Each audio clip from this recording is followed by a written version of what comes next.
அனைவருக்கும் வணக்கம். Pre market அனலைஸில் intraday levels பார்க்கலாம். எந்த ஸ்ட்ரைக் எப்படி இருந்தால் என்ன நடப்பதற்கான வாய்ப்புகள் இருக்குது அப்படிங்கிறத பார்க்கலாம். இது முழுக்க மேத்தமெட்டிக்கல் கணக்கு அடிப்படையில் எடுக்கக்கூடியது. நாம் பங்குச்சந்தையை மேக்ஸ்ன்னு தான் சொல்கிறோம். அது இன்ட்ராடே ஆப்ஷன் பையிங் பண்ணுறதா இருந்தாலும் சரி, இன்வெஸ்ட்மெண்ட்டில் மந்த்லி வீக்லியில் பொசிஷன் எடுத்து எஜ்ஜிங்கோட பண்ணுறதா இருந்தாலும் சரி. ஆப்ஷன் பையிங்கும் பொசிஷனையும் ஒன்றா கம்பேர் பண்ணாதீங்க தயவு செய்து. ஆப்ஷன் பையிங்கிறது இன்ட்ராடேவோட முடிச்சிடணும். பொசிஷனுங்கிறது அப்படி கிடையாது. அது எஜ்ஜிங்கோட அழகாக ட்ராவல் பண்ணி கொண்டு போகணும். அந்த ப்ரைஸில் எடுத்து அப்படியே ஃபாலோ பண்ணி போகணும். ஓகேங்களா? சரி, இப்போ நான் யூடியூப்பில் தினமும் கொடுக்குறது இன்ட்ராடே அனலைஸ். மந்த்லி வீக்லியெல்லாம் அந்த மந்த் ஆரம்பிக்கும் போது, வீக் ஆரம்பிக்கும் போது, இயர் ஆரம்பிக்கும் போதெல்லாம் கொடுத்துட்டு இருப்பேன். ஓகேங்களா? சரி, இப்போ நான் இந்த வீடியோ நான் எதுக்கு கொடுக்குறேன்னா, ஒன்று சிந்திங்க. நான் இதை வாங்குங்க வீங்கன்னு என்றைக்குமே சொல்லலை. நான் ஒரு டைரக்ஷனுக்கும் உங்களுடைய சிந்தனைகளை சிந்திக்கிறத மாற்றுங்க. உங்கள் சிந்தனையை மாற்றுங்க. இந்த trend line, indicator, price action, open interest இதெல்லாம் வச்சு ஒன்றும் பண்ண முடியாது. நியூஸு, இங்கே ஏதோ நியூஸ் வந்துச்சு, இங்கே நடக்காமல் அங்கே எந்த நியூஸ் வந்தாலும் நடக்காதுங்க. புரிதுங்களா? அப்படிங்கிறது சிந்தனையை மாற்றுங்க. ஆப்ஷன் பையர் நம்ம எல்லாரை விட நம்ம கொஞ்சம் ஸ்கில் அதிகமாக இருக்கணும். ஸ்மார்ட் ஒர்க் பண்ணணும், அவ்வளோதான். வேற ஒன்றுமே கிடையாது. சிம்பிளாக பாருங்கள் மார்க்கெட்டை. பெருசாலாம் பார்க்காதீங்க மார்க்கெட்டை. ஓகேங்களா? அப்படி இதை பிடிச்சலாம் அந்த மலையை அப்படி இப்படின்னு சொல்லுவாங்க. 1000 மார்க்கெட்னா அப்படி அப்படின்னு. அதெல்லாம் இல்லை. Market simple. நம்ம தான் காம்ப்ளிகேட் பண்ணிக்கிறோம்.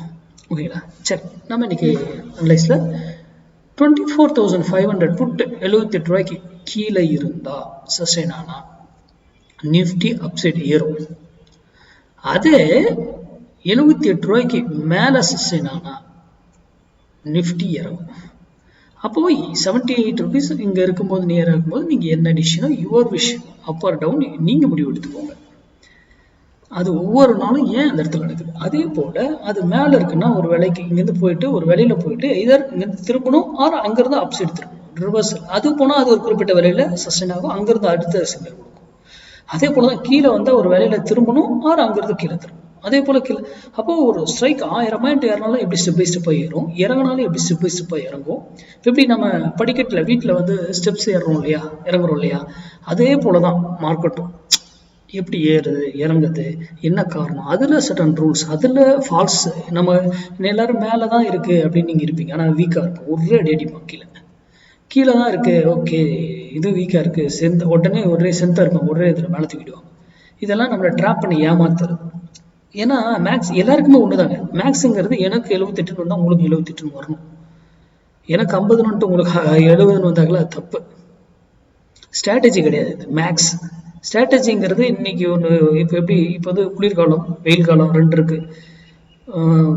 அந்த வெயில் காலம் இப்போ இது முடிஞ்சோடனே இப்போ குளிர்காலம் ஆரம்பிச்சிருச்சு, அது முடிஞ்சோடனே அடுத்து வெயில் காலம். அப்போ இதெல்லாம் என்னங்க ஸ்ட்ராட்டஜி, சூழ்நிலைகள் ஏற்ற கூட மாறிடுச்சு. ஆனால் சந்திரன் சூரியனுங்கிறது நிலையை என்னைக்கு மேலே இருந்துகிட்டே இருக்காங்க. கரெக்டுங்களா? அதுதான் மேக்ஸ். அப்போ அதை சார்ந்து சிந்திங்க, படிங்க. உங்கள் பகுதியில் யாராவது சொல்லி கொடுத்தானா அங்கே போய் கற்றுக்கோங்க. இல்லை யார்கிட்டையும் கிளாஸ் போகிறதுக்கு விருப்பமே இல்லையா, விட்டுருங்க. நீங்களே ப்ராக்டிஸ் பண்ணுங்கள். என்ன டைம் ஆகும், அவ்வளோதான், வருடங்கள். அதனால தெரிந்து படித்து புரிந்து கொண்டு வருத்தம். யாரோ யூடியூப்ல கொடுக்குறாங்க அதெல்லாம் நம்பாதீங்க, இன்க்ளூடிங் மீ. நன்றி, வணக்கம், வாழ்க வளமுடன்.